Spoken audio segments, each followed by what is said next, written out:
আসসালামু আলাইকুম, welcome to আরাজ mamma's daily vlog.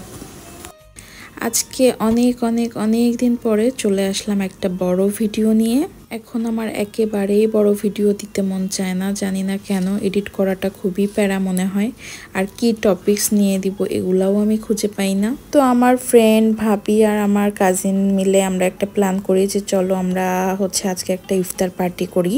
প্রতি রমজানেই আসলে আমাদের এরকম বাইরে একবার করে ইফতার করা হয়, তো এবারও এর ব্যতিক্রম ছিল না। তো আমার ভাবি, কাজিন আর আমার বান্ধবী আমরা 4 জন চলে যাই চট্টগ্রামের বারকোড ফুড জাংশনে। আমরা প্রায় অনেক রেস্টুরেন্টের মেনু টেনু দেখে এটাকেই সিলেক্ট করছি, তার কারণ এখানে ছিল প্রচুর ইফতারির আইটেম।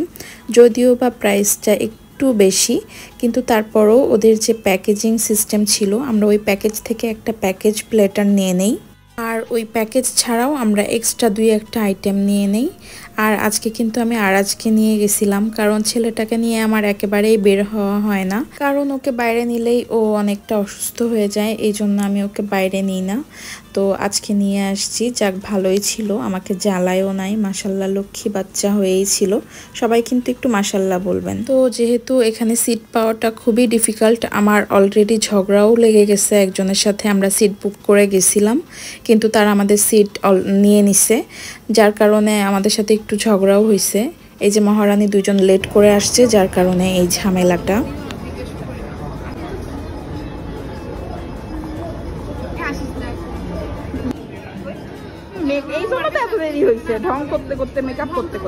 তারপরেই আমাদের আজান দিয়ে দেয় আর আমরা সবাই ইফতারটা এনজয় করি। আর সত্যি কথা বলতে খাবারগুলো অনেক বেশি মজার ছিল।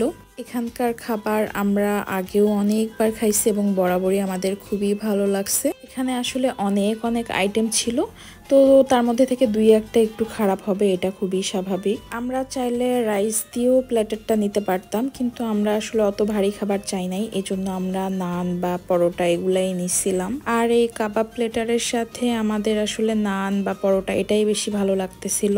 আর এখানে প্রতিটা আইটেমই 4 পিস করেছিল, শুধুমাত্র গ্রিলটাই 2 পিস ছিল, এই জন্য আমরা এখানে 4 জন শেয়ার করে নিয়ে নিলাম এটা। তারপরে আমরা খাওয়া দাওয়া শেষে, যেহেতু চা খোরদের সাথে আসছি, চা তো তারা খাবেই, আমি কিন্তু চা খাইনি। তারপরে এই যে দেখেন আরাজ কেমন করে নাচতেছিল, এত দুষ্টুমি করে, আর ওর খুবই ঘুম পাচ্ছিল, এখানে হামিও দিচ্ছিল, আর ও একটু পরে ঘুমায়েও যায়, আর এখানে টুকটুক করে হাঁটতেছিল। তারপরে আমাদের বিদায়ের পালা, এখন আমরা চলে যাব যে যার গন্তব্যে। সব মিলিয়ে আজকের দিনটা আমাদের খুব ভালো কাটলো আলহামদুলিল্লাহ।